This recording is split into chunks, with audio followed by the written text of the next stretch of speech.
Hi hi. അപ്പോൾ ഇന്ന് ഞങ്ങൾ വന്നിരിക്കുന്നത് വെച്ച് കഴിഞ്ഞാൽ ഇപ്പോൾ സാമൂഹ്യ മാധ്യമങ്ങളിലൊക്കെ വളരെ വൈറലായിക്കൊണ്ടിരിക്കുന്ന വൈറലല്ല ഭയങ്കര പ്രശ്നമായിക്കൊണ്ടിരിക്കുന്ന പോറായി എന്തോ സമയം നമ്മൾ ഒന്ന് ചർച്ച ചെയ്യാന്ന് വെച്ചാൽ കാര്യങ്ങൾ അത് വേറെ ഒന്നല്ല ഇപ്പോൾ ചിത്രത്തിനെ കുറിച്ചാണ്. അപ്പോൾ ചിത്ര ചേച്ചി പറഞ്ഞതിനകത്ത് ഭയങ്കര പല ആളുകളും ഭയങ്കര കുത്തിരിപ്പുണ്ടാക്കുന്ന ഇതിലൊക്കെ കാണുന്നുണ്ടായിരുന്നു. അപ്പോൾ ഇത്രയും വലിയ കുത്തിരിപ്പുണ്ടാക്കാനുള്ള പ്രശ്നമൊന്നും ചിത്ര ചേച്ചി പറഞ്ഞിട്ടുണ്ടായിട്ടൊന്നും നമുക്ക് തോന്നുന്നില്ല. അതൊരു വിശ്വാസി, അത് വിശ്വാസപരമായിട്ട് ഇങ്ങനെ അന്നത്തെ ദിവസം ഇങ്ങനെ രാമജപം ജപിക്കാനും അതേപോലെ തന്നെ ദീപം തെളിക്കാനൊക്കെയാണ് പറയണത്. അതിനകത്ത് ഇത്ര വലിയ പ്രശ്നമായിട്ടൊന്നും നമ്മൾ കണക്കാക്കില്ല. അതേപോലെ തന്നെ ചിത്ര ചേച്ചി ഇന്നവരെ ഒരു മതപരമായിട്ടോ രാഷ്ട്രീയപരമായിട്ടോ ഏതെങ്കിലും ഒരു ഇതുമായിട്ട് ചർച്ച ചെയ്യാറില്ല. അപ്പോൾ ഈ പറഞ്ഞതിനകത്തും ആള് ഒരു മതത്തിനെയോ അതന്നെ ശുദ്ധി പോരാ അങ്ങനെയൊക്കെ പറഞ്ഞിട്ടുള്ളൂ. അപ്പോൾ ഈ പറഞ്ഞതിനകത്ത് ഒരു മതത്തിനെ ചവിട്ടിത്താത്തേ അല്ലെങ്കിൽ വീഴ്ത്തി പറയേ അല്ലെങ്കിൽ നമ്മുടെ മതം ശ്രേഷ്ഠമെന്നൊന്നും ഒരു സ്ഥലത്തും പറഞ്ഞിട്ടില്ലത്. എല്ലാവരും കൂടെ യൂട്യൂബിൽ അവിടെ കാണണം. ഇത്ര ചേച്ചി അങ്ങനെ ഇങ്ങനെ എത്ര നാൾ മനസ്സിൽ ഇതായിരുന്നല്ലേ വെച്ചോണ്ടിരുന്നത്. പലതും നമ്മുടെ ഒരു കൂട്ടുകാരൻ ഇങ്ങനെ ഒരു ഇതൊക്കെ കണ്ടപ്പോൾ ഞാൻ പണ്ടാണ് കാട്ടണമെന്ന് ചോദിച്ചു. കാരണം ബോധമില്ല അവർക്ക്, അവരുള്ളിൽ വേറെ മതരാഷ്ട്രീയ വൈരാഗ്യ ബോധവും മതബോധവും അങ്ങനെ കുത്തി കയറിയിട്ടൊക്കെ കുത്തിരിപ്പുണ്ടാക്കുന്ന പോലെ ആളുകളൊക്കെ അതൊരു സംഭവം ഉണ്ടെന്നും ഇല്ലെന്ന് പറഞ്ഞില്ല. എൻ്റെ അഭിപ്രായത്തിൽ ചിത്ര ചെയ്തത്, അതായത് ഈ രാജ്യത്തെ ഭരണഘടന വെച്ച് നോക്കുമ്പോൾ ഒരു പ്രശ്നമുള്ള കാര്യമില്ല പറഞ്ഞത്. അത്രേ ഉള്ളൂ. പിന്നെ എന്ന് വെച്ച് കഴിഞ്ഞാൽ ചിത്ര ചെയ്യുന്നത് എന്ന് വെച്ചാൽ ഇതേപോലെ മതത്തിൻ്റെ വിശ്വാസങ്ങളും കാര്യങ്ങളും അതൊക്കെ, അല്ലെങ്കിൽ ദൈവവിശ്വാസം, മതത്തിനോടുള്ള അമിത താല്പര്യം, ചെറിയ താല്പര്യമായാൽ പോലും അതൊക്കെ മണ്ടത്തിലാണ് ഞാൻ കാണുന്നത്. അതിൻ്റെ ഒന്നും ആവശ്യമില്ല എന്നാണ് മനസ്സിലാക്കി വരണം. ആൾക്കാരൊക്കെ മനസ്സിലാക്കി പുതിയ തലമുറയെ സൃഷ്ടിക്കാനാണ് നമ്മൾ ആഗ്രഹിക്കുന്നത്. നേച്ചു പറഞ്ഞു. എടാ ഞാൻ പറയാം. ഇപ്പോൾ അതല്ല അങ്ങനെ ഒറ്റയടിക്ക് ഒരാൾ വിശ്വാസം ഇപ്പം നമുക്ക് വിശ്വാസമില്ല അന്ന് വെച്ചിട്ട് മറ്റുള്ളവർ വിശ്വസിക്കാൻ പാടില്ല എന്നുള്ളൊരു ഇത് ഉണ്ടാവാൻ പാടില്ല. ശരിക്കും പറഞ്ഞാൽ ഇവിടെ നമ്മുടെ രാജ്യത്ത് വിശ്വസിക്കാതിരിക്കാനും അവകാശമുണ്ട്.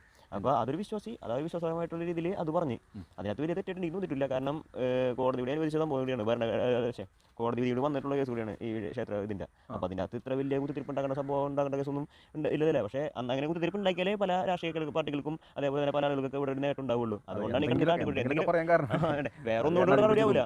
കേരളത്തിൽ വേറൊരു കാര്യത്തിൽ നടപടി ആവില്ല. കാരണം ഇങ്ങനെ എന്തെങ്കിലും കുത്തിരിപ്പ് ഉണ്ടാക്കിയാൽ നടപടി ആവുള്ളൂ എന്നുള്ള വെച്ചിട്ടേക്കുള്ളൂ ചിലപ്പോൾ അടുപ്പിക്കുക അങ്ങനത്തുള്ള മൈൻഡ് വെച്ചിട്ടേക്കുള്ളൂ ഇതാക്കാം. അപ്പോൾ ഇങ്ങനെ ഇപ്പോൾ വിശ്വാസപരമായിട്ടുള്ള രീതിയിൽ എന്തെങ്കിലും പറഞ്ഞാൽ അത് വർഗീയമാണ്, മറ്റാണ് മറിച്ചാണെന്നൊക്കെ പറഞ്ഞ ആളുകൾ എന്തുണ്ട്. ഇപ്പോൾ കുറച്ചാൾക്ക് മുമ്പ് മറ്റേ ഉണ്ണിമുകുന്ദൻ്റെ ഒരു കേസ് ഉണ്ടായിരുന്നു. അതേപോലെ തന്നെ പല ആളുകൾ പല നടന്മാരെ പ്രശ്നങ്ങൾ ഉണ്ടായിട്ടുണ്ട് ഇങ്ങനത്തെ ഇതുമായിട്ട് പറഞ്ഞിട്ടുള്ളതൊക്കെ. കാരണം അങ്ങനത്തെ ഒരു സമൂഹം ഉണ്ട്. അതേപോലെ തന്നെ മുൻവരെ പൗരത്വത്തിലും കർഷക ബില്ലും വന്നല്ല. അപ്പോൾ അതിനകത്ത് ഞാൻ ഉപയോഗിച്ചെന്ന് പറഞ്ഞിട്ട് ഞാൻ RSS വർഗീയവാദിയാണ് മറ്റേ പുറത്തേക്ക് അത് കമ്മിറ്റി പോലെ അറിയിക്കുക തന്നെ അസലായിട്ട് പുറത്തേക്ക് കളഞ്ഞൊരു സംഭവം ഉണ്ടായിട്ടുണ്ട്. അപ്പോൾ എന്താ പറയുക, അങ്ങനത്തെ ഒരു ബോധമുള്ളൊരു സമൂഹം ഇന്ന് നമ്മുടെ നാട്ടിലുണ്ട് താനും അല്ലേ.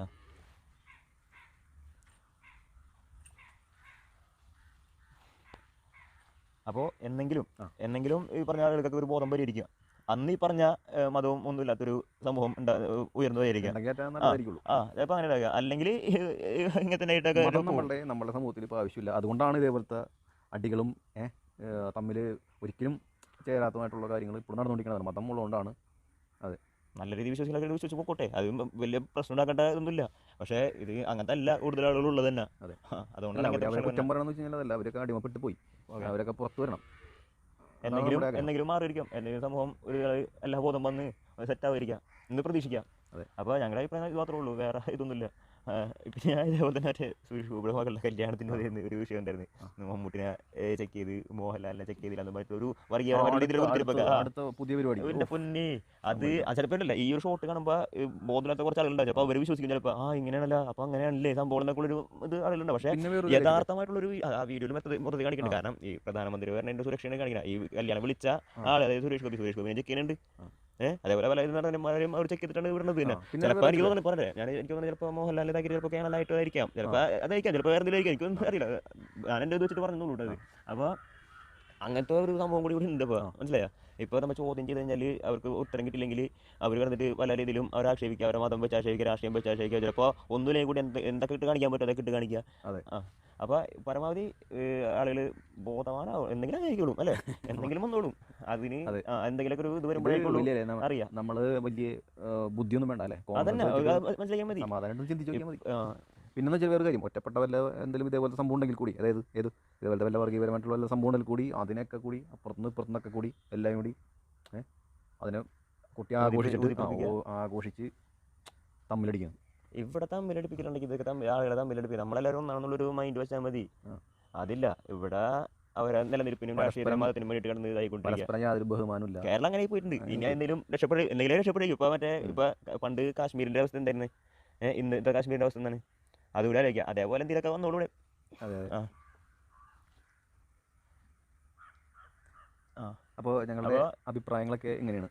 അതെ ഞങ്ങളുടെ വെറും അഭിപ്രായങ്ങൾ ഇത് മാത്രമായിട്ട് അതല്ല എടുക്കുക. ഞങ്ങൾക്ക് വേറെ ഇതൊന്നും ഇല്ല. നമ്മുടെ ബോധം വെച്ച് നമ്മൾ പറയണുള്ളത് ഇതുപോലെ ചിന്തിക്കാന്നുണ്ടെങ്കിൽ ആളുകൾക്ക് അല്ലേ ഇതാക്കാന്നുള്ളൂ. ഇതൊക്കെ മതബോധം വൈരാഗ്യബോധം രാഷ്ട്രീയവും ഇതൊക്കെ കുത്തിക്കയറ്റി വെച്ചിട്ട് ആളുകളിൽ ഭിന്നിപ്പുണ്ടാക്കി കുത്തിരിപ്പുണ്ടാക്കി പ്രശ്നം ഉണ്ടാക്കുക. അതെന്തെങ്കിലുമൊക്കെ അവസാനിച്ചോളൂ.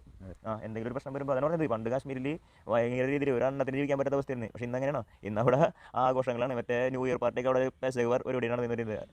അപ്പോൾ അങ്ങനെ അതാണ് എന്തെങ്കിലും മനസ്സിലായിക്കോളും. അപ്പോൾ നിങ്ങൾക്ക് എന്തെങ്കിലും പറയാനുണ്ടെങ്കിൽ നിങ്ങൾ കമൻറ്റ് ബോക്സിൽ പറയാം.